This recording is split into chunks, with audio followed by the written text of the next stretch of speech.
Peace and blessings to the 12 tribes of Israel. Today I'm going to deal with a Bible share or commentary share called Black Woman's Confession.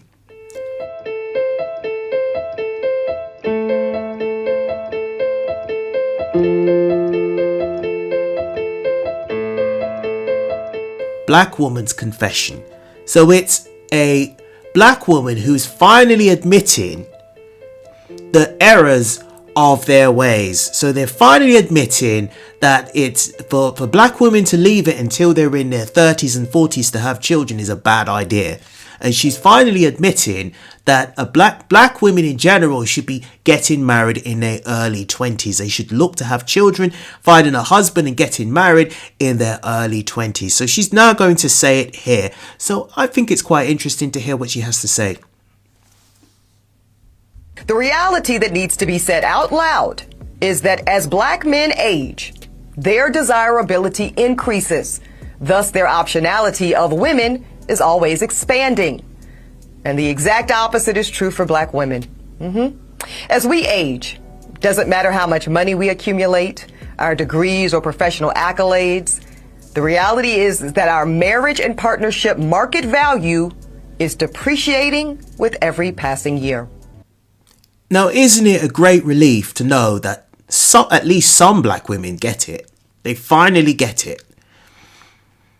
After so many years of telling black women that your behavior is atrocious and your behavior just pushes men away. After so many years, they finally get it. It feels good to know that, but at what cost to the black community? And speaking of fertility, that is another reason that I want younger black women to seek marriage and partnership in college or right after, if that's what they choose. So here's my advice. If you are a young black woman in college and you know in your heart and in your head that you want to prioritize family, I suggest that you simultaneously pursue that MRS degree right along with that BA or JD. Now, I would give it as a blanket advice to all of our sisters. When you hit 20 and you start going to university is when you should start thinking about raising a family, to be honest. You know, you should seriously start thinking about raising a family. You get this stupid situation where you get a 25-year-old talking about, oh, I got married when I was young. We were so young, but you were 25. Like a quarter of your life was already gone. How were you that young? You weren't 12. You were 25. How young were you? Oh, we got married. We were so young. We were so young. At 25 is not young for marriage. Not for woman. No. Right? I think all of you women need to actually start telling each other to get married. You know, there's certain cultures in the world.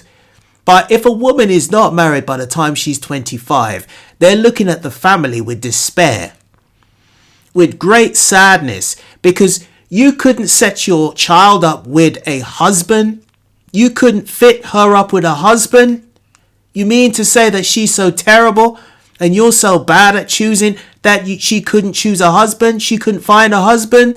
That's how certain cultures look at women that don't get married by the time they're 25. Because it's already assumed by the time the woman is 25, she would need a husband. Because biblically speaking, our women stayed at home until they were ready to marry, until they found a husband, and then the husband would take them outside of the father's house. And that's why a dowry had to be paid as restitution for taking the daughter outside of the home. But these days, everything is flipped upside down and over again, where everything has to be a car crash, where you get grown adults walking around, women walking around at 25 talking about, oh, I got married when I was young. Looking back going, oh, I was so young. I got married when I was 25. I was so young. Well, you were 25. You were not 12. Now, if you were 12, you had no business marrying anybody. If you were 16, 17, 18, 19, I can give you that. You were quite young for marriage. But at 25, the Bible says you become a grown adult at 20. So 25 is a very good age for marriage.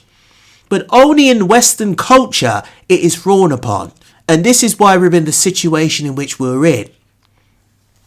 Now let's hear some really thoughtful advice from a hip-hop star, one of the emerging hip-hop stars, the breakthrough artist. Let's hear her magical wisdom on dating and how a woman should conduct themselves. Let's hear it.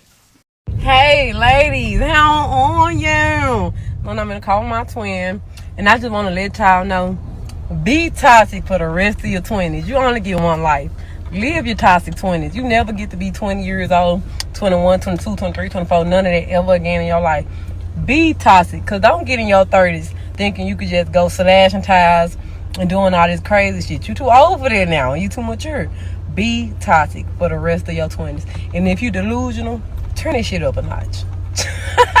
Enjoy the rest of your 20s. You only get to do this shit one time. So that's the magical words of wisdom from a very wise woman. I mean, honestly, I'm being sarcastic, but this is what these females are following. This moron. Can you imagine telling young females who follow her, by the way? I mean, her music is vulgar. I did a video on her, and her lyrics are absolutely vulgar. They are absolutely despicable. They're words that you don't expect from any decent human being, much more a woman. You know, she is an absolute vile human being. She calls herself Glorilla, as in gorilla, which means that she's a beast. And that's probably what she really is, a beast. She's beastly, right? She's on here talking about how women should be toxic in their 20s. What stupid advice. Look, if you don't know what to say, shut the hell up, because you're doing more harm than good. But we know that your job is to do Satan's job, because everybody's singing. Well, I say everybody, but lots of people are listening to your filthy, disgusting, vulgar music. And this is why the society is such a dreadful shape, where everything is a car crash, where everything is turned upside down and shook all around and shaked and turned around and smashed on the floor. And it's because of people like this. And I'm not just blaming the females, the men too, the drill rappers too. They're all the same. They're all absolutely the same. Anyhow, brothers and sisters, I hope you're edified. Shalom.